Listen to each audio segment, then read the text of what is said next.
اللہ کی وحدت، ایک ذات کی قدرت، ایک ذات کا نظام، ایک ذات کا کنٹرول پوری کائنات پر، ایک ذات کا پروگرام پورے اس نظام کائنات پر، ایک ہی ذات کا ارادہ پوری دنیا اور اس کائنات کے نظام پر چل رہا، ایک ہی ذات کی حکومت، ایک ہی ذات خالق ہے، ایک ہی ذات مالک ہے، ایک ہی ذات یہ دن رات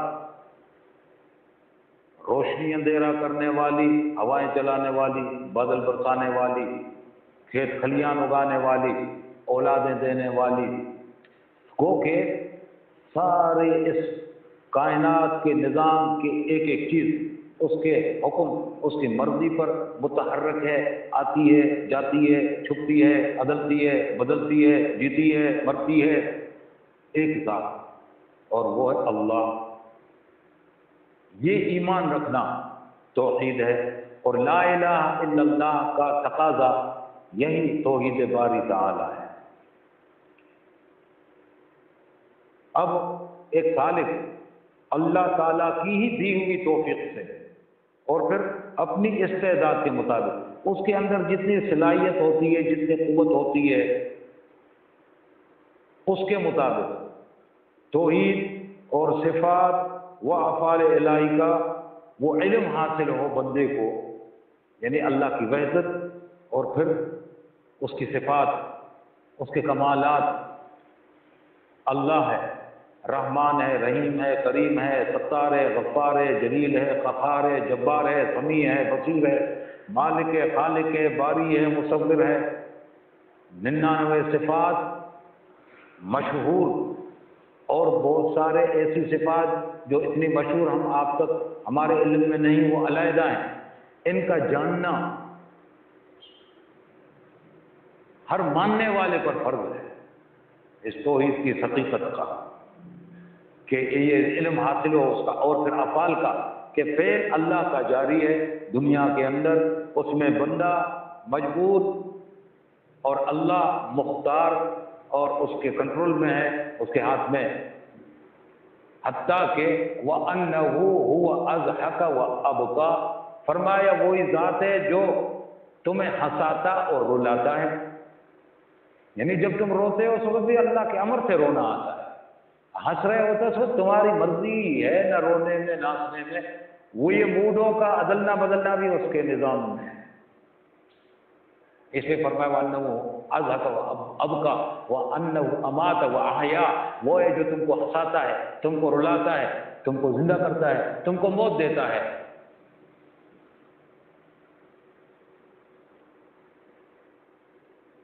اور پھر اس توحید کے علم کی، اس کے صفات کو جاننے کی، اس کے افعال کو جاننے کی تعلیم، اس کا حکم اللہ نے قرآن پاک میں دیا اور اس کی تاکید فرمائی ہے، اور فرمایا فَاعْلَمْ أَنَّهُ لَا إِلَٰهَ إِلَّا اللَّهُ، پس تو اس بات کو جان لے کہ نہیں ہے کوئی معبود سوائے ایک اللہ کی ذات کے، اچھی طرح جان لو کہ معبود و الہ کوئی نہیں مگر صرف اللہ، اور پھر جان رکھو کہ اللہ ہی ہے جو تمہارا مولا ہے، مولا ہے۔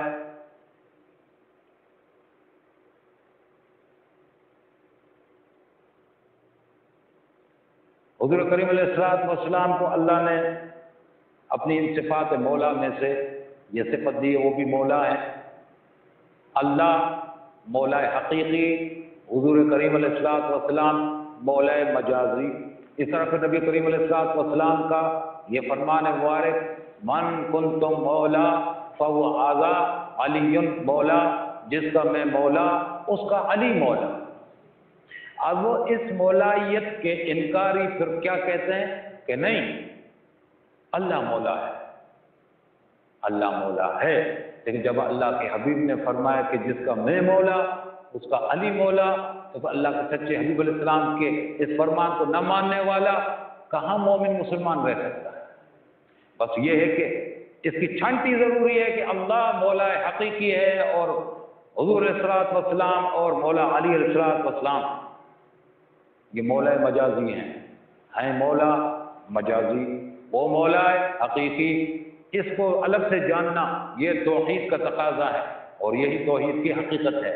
اس بات کا ادراک ہر مسلمان، ہر موحد اور مومن کو ہونا چاہیے۔ اب اس توحید کے علم کی ظاہری صورت وہ تو ہے کہ اللہ کو ایک ماننا، دل سے ایک ماننا کہ دو نہیں ہیں۔ اللہ پاک نے فرمایا کہ عیسائی کہتے ہیں کہ عیسائی کہتے ہیں کہ عیسیٰ اللہ کا بیٹا ہے، اور یہودی کہتے ہیں کہ عزیر ابن اللہ، عزیر اللہ کا بیٹا ہے۔ فرمایا کہ ایسے قول ہیں ان کے کہ یہ اللہ کی غضب کو دعوت دیتے ہیں، اللہ کی غیرت توحید کو گویا چیلنج کرتے ہیں۔ الہین اثنین، اللہ نے فرمایا تین معبود بنا لیے انہوں نے، کہتے ہیں کہ اللہ بھی اللہ ہے، عیسیٰ بھی اللہ ہے، بی بی مریم بھی اللہ ہے۔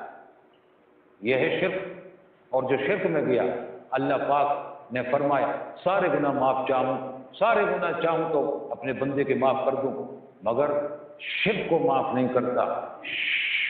مشرک لازمی دوزخ میں جاتا ہے اور پھر کبھی جنت نہ جائے گا، اس کو کوئی معافی نہیں ہے۔ یہ ہے اللہ کی توحید، غیرت توحید کا تقاضا۔ اس لیے بہت محتاط معاملہ ہے یہ توحید کا، اس لیے اس کا خوب ادراک ہونا چاہیے بندے کو کہ اللہ ہی کرتا ہے، اللہ سے ہوتا ہے۔ آج میرے پاس شخص آیا، آج کہتا ہے کہ 14 سال ہوئے شادی کی ہے، اولاد نہیں ہوتی، آپ کے پاس آیا ہوں۔ وہ فلاں نے کہا سائیں کے پاس جاؤ تو پھر کوئی کام بنے گا۔ میں نے کہا سائیں کام نہیں بناتا، اللہ سائیں کام بناتا ہے۔ ہاں صحیح، بے شک اللہ سائیں بنائے تو، پر انسان جو کوشش ہے واہ بابا کوشش تھے نہ تھے اللہ۔ لوگ بازاروں پہ جاتے ہیں پٹ مانگنے، بھائی پٹ اللہ دیتا ہے، مزار والا نہیں دیتا۔ مزار والے سے مانگنا شرک ہے، کسی پیر سے مانگنا شرک ہے، اللہ سے مانگتے ہیں۔ جو مومن ہے، جو موحد ہے، وہ اللہ کے سوا کسی سے نہیں مانگتا، کسی سے نہیں مانگتے ہوئے بات سمجھ آ رہی ہے؟ یہاں کسی کی گنجائش نہیں ہے۔ اس لیے کہ اللہ پاک نے خود فرمایا کہ مجھ سے مانگو میں دیتا ہوں، اور اللہ دیتا ہے۔ سارے نبیوں نے اللہ سے مانگا، سارے ولیوں نے اللہ سے مانگا۔ سب کا داتا ہے تو، ایک عارف نے کیا کہا، سب کا داتا ہے تو۔ لاہور کے گنج بخش حجویری رحمۃ اللہ علیہ مشہور تھے، لوگ ان کو کہتے تھے داتا۔ داتا کہتے ہیں دینے والے، تو خود تنائی میں کہتے ہیں اللہ مخلوق داتا کہتی ہے، تو خوب جانتا، اور میں مانتا ہوں کہ داتا ایک تیری ذات ہے، تو ہی داتا ہے۔ داتا ہے حقیقی، داتا ہے مجازی۔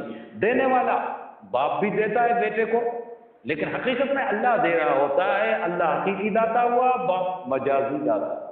اس طرح داتا گنج بخش مجازی داتا ہیں۔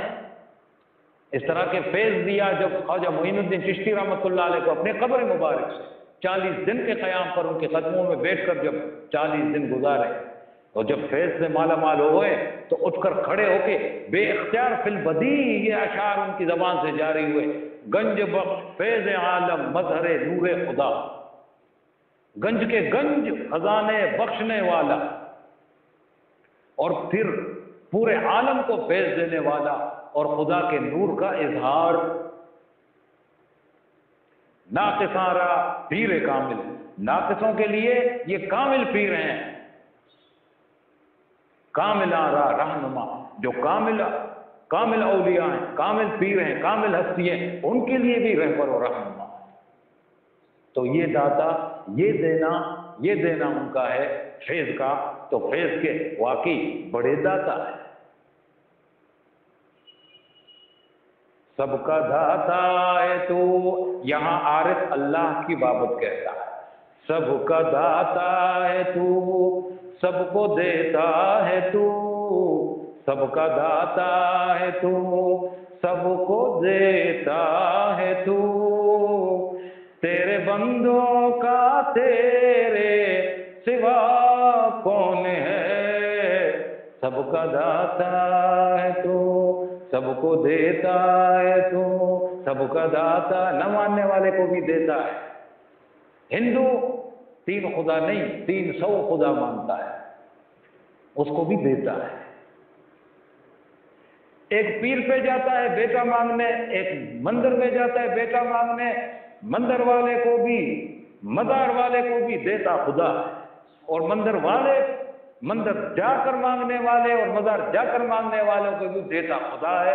یہ ہے توحید، اور یہ لا الہ الا اللہ جو ہم کہتے رہتے ہیں، اس کا مطلب یہ ہے اسی سے ہونے کا یقین۔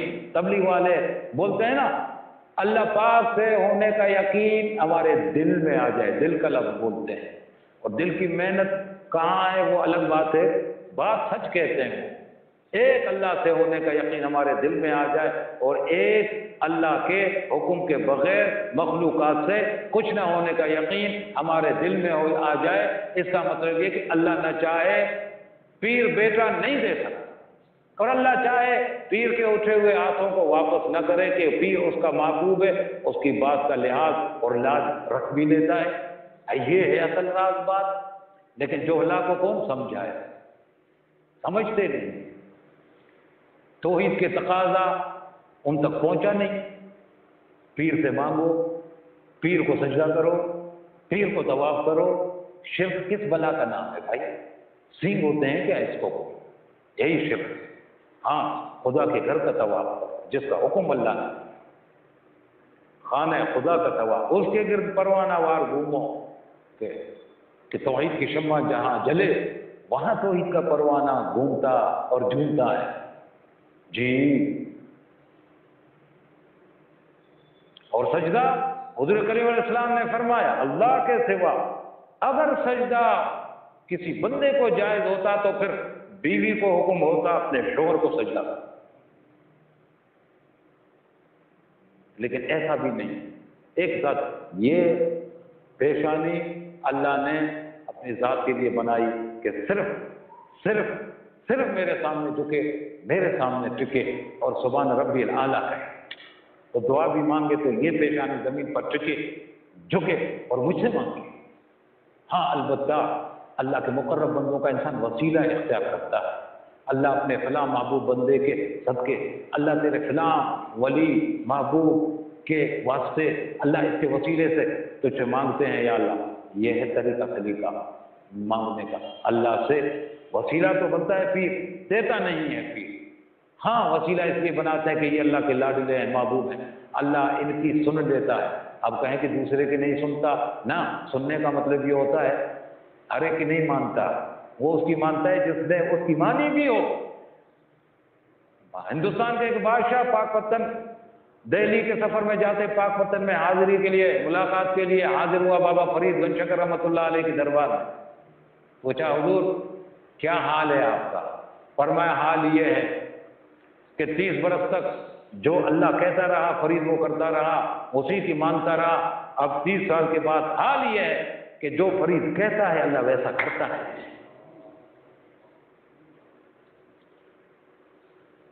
حضرت جی ہم سے فرماتے تھے اس کی مان کر تو دیکھو تو صحیح، پھر جو چاہو اس سے منواؤ۔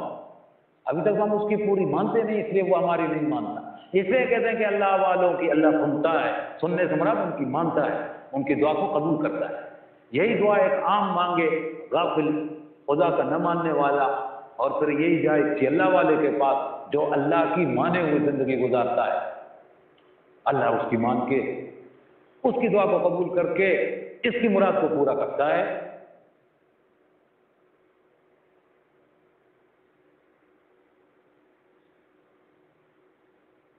اور پھر خود فرمایا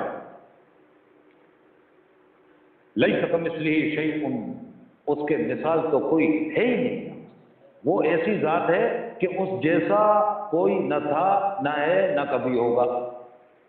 جو اس کی صفات ہیں اس میں بھی کوئی اس جیسا نہیں ہے، جو اس کے افعال ہیں یعنی کام اور ارادے، اس میں بھی کسی کو شریکت کی گنجائش نہیں ہے، اور وہ بے مثل ہے۔ کوئی مثال اس کے نہیں دے سکتے کہ ایسی صورت ہے، ایسا چہرہ ہے، ایسا قد و کاٹ ہے، ایسی جسامت ہے، ایسا رنگ و روپ ہے، ایسا ناک و نقشہ ہے، کوئی بھی نہیں، بے مثل ہے، کوئی مثال نہیں دے سکتے۔ اسے خود قرآن میں اپنے بارے میں خود فرمایا لیس کمثلہ، اس کے مثال کوئی نہیں ہے، کچھ نہیں ہے. لیس کمثلہ شیء، کوئی چیز اس کی مثل نہیں. وہو السمیع البصیر، اور وہ سنتا بھی ہے دیکھتا بھی ہے. لیکن تمہارے جیسے کان نہیں ہے اس کے کہ سمجھو کہ سنتا ایسے ہے جیسے یہ ہمارے کان ہیں، ایسے مثال اللہ کے کانوں کے ہوئی سے فرمایا لیس کمثلہ. اور دیکھتا ہے، یہ آنکھ ہماری آپ کی جیسے ہم دیکھتے ہیں، اللہ ایسی آنکھوں کا دیکھنے کے لیے محتاج نہیں ہے. ہم آپ ہیں، وہ تو ان کے بغیر دیکھتا ہے اپنے نور بصیرت سے، نور بصارت سے، اس نور سے جو نور ہمیں آپ کو اس کا تھوڑا حصہ دیا جس کے ذریعے ہماری آنکھ دیکھتی ہے، آپ کی آنکھ دیکھتی ہے. سبحان ربک رب العزت عما یصفون والسلام علی المرسلین والحمد للہ رب العالمین. اور اگر آپ نے ابھی تک ہمارا چینل سبسکرائب نہیں کیا تو فوراً سبسکرائب کیجئے، ساتھ ہی بیل آئیکن پر کلک کریں تاکہ مزید آنے والی ویڈیو جو وقتاً فوقتاً آپ کے لیے اس چینل پر اپلوڈ کرتے ہیں وہ آپ کو وقت پر ملتی رہیں اور آپ ان سے مستفید ہوتے رہیں.